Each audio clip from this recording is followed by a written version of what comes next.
And this original structure was built probably one of the first things to be built after their houses.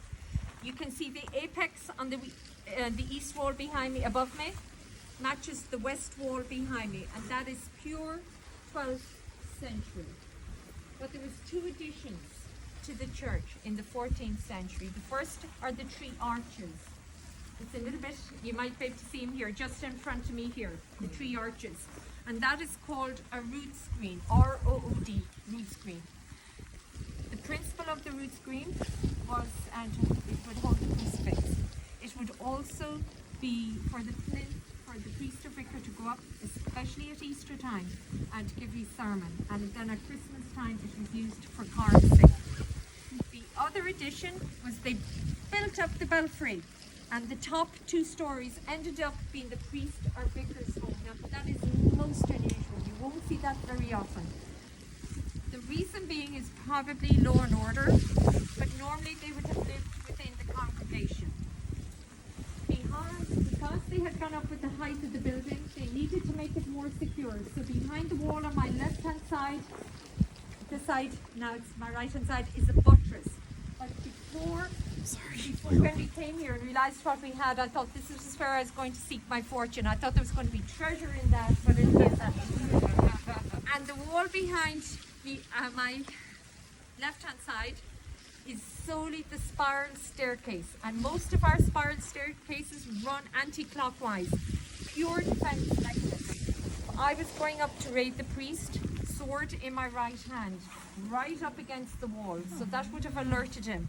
Also, they used bogey steps, and it could have been, we say, the first 3 steps were similar height, and then a bogey, and then 3 steps of similar height, and then a bogey.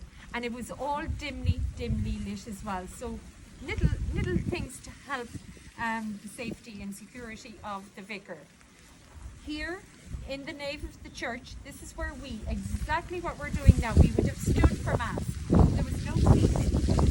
We would have heard the priest. We wouldn't have seen him because he was in the chancel, altar underneath the window, facing east, with his back to us. And between him and us was also another type of screen, and it is made of heavy cloth or light timber, and that was to differentiate between the ordinary townfolk and the clergy. This screen was erected, was started actually with willow. They made a willow pattern because willow was very pliable. Then they started placing stones on top, and it was the key stone, the last stone, that kept it all in place.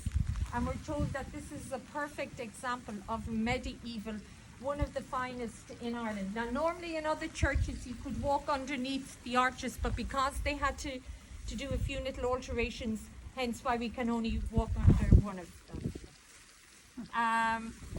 If you wanted to be buried in the church and it was still in existence, your tombstone was laid level with the ground, and all the other headstones that are standing upright were for people who wanted to be buried after the church ceased to exist. If you wanted to be buried in the church, number one, you had to be very wealthy. Back to this wealth again. And the prize spot in the church was on the left hand side of the altar, meaning the right hand of God. So that was